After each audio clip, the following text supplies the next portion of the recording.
When I started searching deep, I was coming around Kolo Point, driving, and I looked at everything around me and I was praying to God. And I told God, you know, of all the places I could be born, thank you for letting me be born to this beautiful land. He o kumu, he o lau, he o lono a ke alo, e ho o ulu mai, e ho o ulu mai, e ho o ulu e kavelina a ke alo, a ke aka mai, a ke aka mai. Everything has changed. Everything has changed in Hawaii. And the reason why it's changed is because impact with the outside world was inevitable.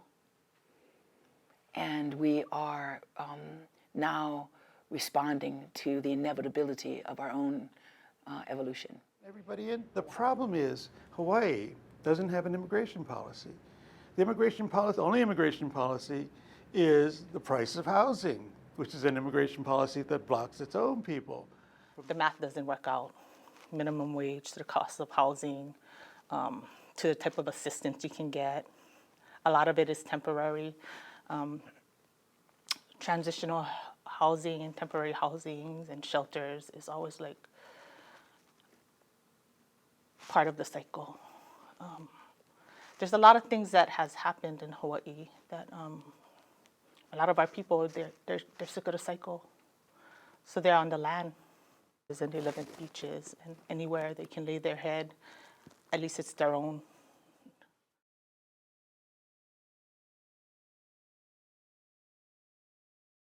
So when poor families have high housing cost burdens, what we see is they have to cut down expenditures on things like food, educational resources for their children, clothing, and so forth. When folks, above the median have high housing cost burdens, because they have the income to do so, they're the ones who essentially vote with their feet, as it were, and leave the places that they can't afford and move to places that have equivalent job markets, but where housing is less expensive. Think of that. They can't live in their own homeland. It's like the Irish when they're pushed out by the potato famine. These are tragic events, and these are tragic events because no one understands that the lack of affordable housing is a political and it's a moral crisis, not just an economic one. You guys want to talk about our housing situation? How can you be Hawaiian in Hawaii and be homeless? You are the first people of Hawaii. How has this state gone backwards and our people are the majority of the housing epidemic? There's such a great need of our people out there that are on the streets and they're just suffering. They don't have family that are stepping in to say, hey, come, you can live with us, right? Especially our elderly population, our kupuna. And if we don't make a change now, who will, right? Who's going to make the difference?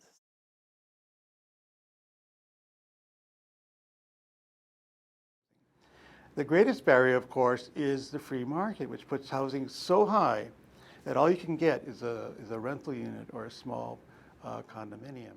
What we're seeing most troublingly is that in places where land is available, and there is more land available than I think people often assume, in places where there is land available, we're seeing a lot of pushback from neighbors and community residents, not for the valid reasons around the environment or neighborhood preservation or anti-gentrification, but for simply the reason of, I don't want affordable housing, I don't want dense housing, I don't want any kind of housing development to occur near me. And it's important to draw a really distinct line between the good work that people do to avoid displacement of low-income communities and the bad work that people do in terms of preserving their own housing values at the expense of low-income families and even moderate-income families who might be interested in living in their neighborhoods.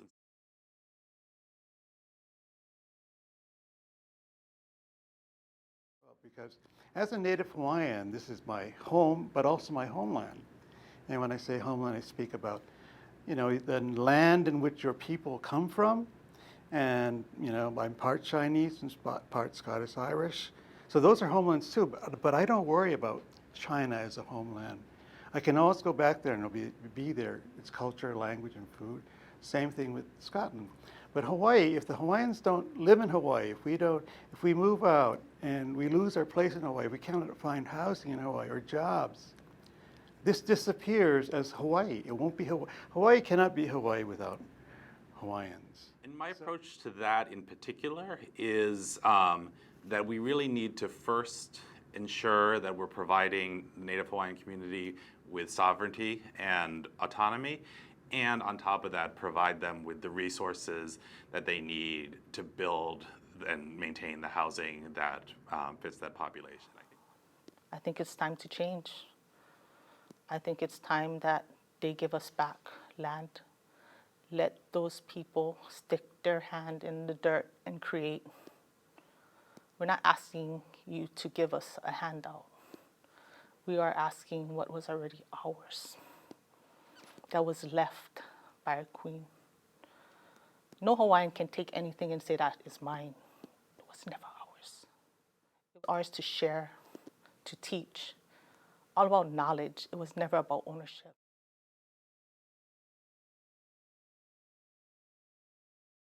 Tomorrow, 20 years from now, for me, I see just a whole bunch of communities where nobody's left out. We don't have homelessness. We don't have people that don't have homes.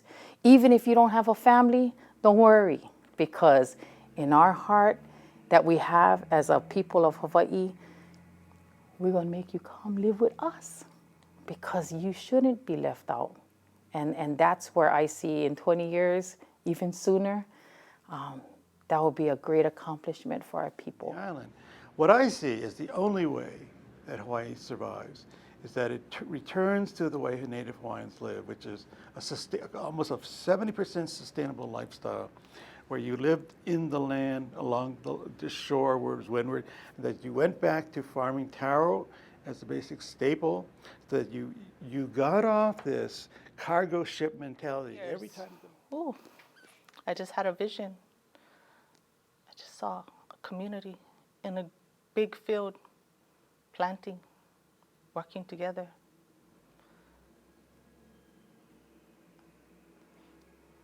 If we can work together, we'll stay together.